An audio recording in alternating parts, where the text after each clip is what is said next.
আজকে আমি নতুন ভিডিও নিয়ে চলে এসেছি। আজকে আমি একটা নতুন রেসিপি বানাবো, তো ব্রেড পকোড়া।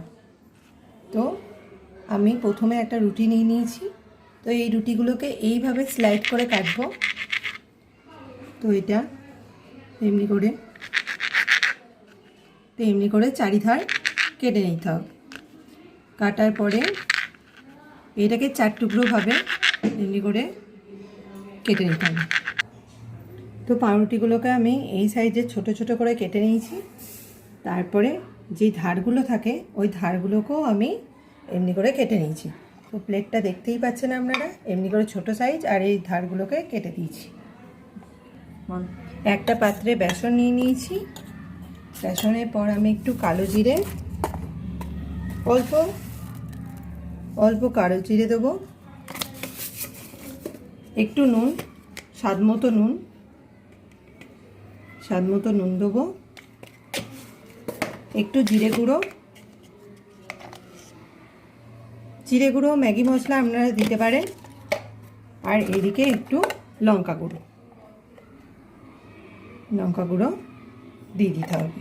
আর তার সাথে ঝাল মিষ্টির জন্য একটু পরিমাণ মতো চিনি দিয়ে দিতে হবে। তারপরে একটু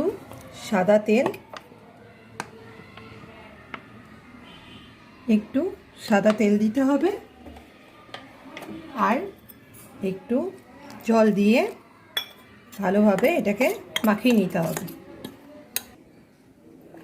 এটা আমার মাখানো হয়ে গেছে। প্রথমেই বলেছি এটা মাখানোর। তারপরে এটা মাখানো কমপ্লিট হয়ে গেলে রসুন কুচি আর লঙ্কা কুচি দিয়ে দিতে হবে। তারপর ভালোভাবে মাখাতে হবে, আর ম্যাগি মশলা দিতে হবে, আর ধনে গুঁড়ো অল্প করে দিয়ে ভালোভাবে আবার মাখিয়ে নিতে হবে। তো আমার পেস্টটা রেডি হয়ে গেছে, আর এখানে রুটি রেডি। কড়াইয়ে আমি তেল বসিয়ে দিয়েছি। এবারে এই বেসন গোলার সাথে এই রুটিগুলোকে এইভাবে ডুবিয়ে নিয়ে এমনি করে আমি ছেড়ে দেবো। আর এই যে ব্রেডটা দেখছেন, ব্রেডের কোণগুলোকে আমাদের পকোড়া রেডি।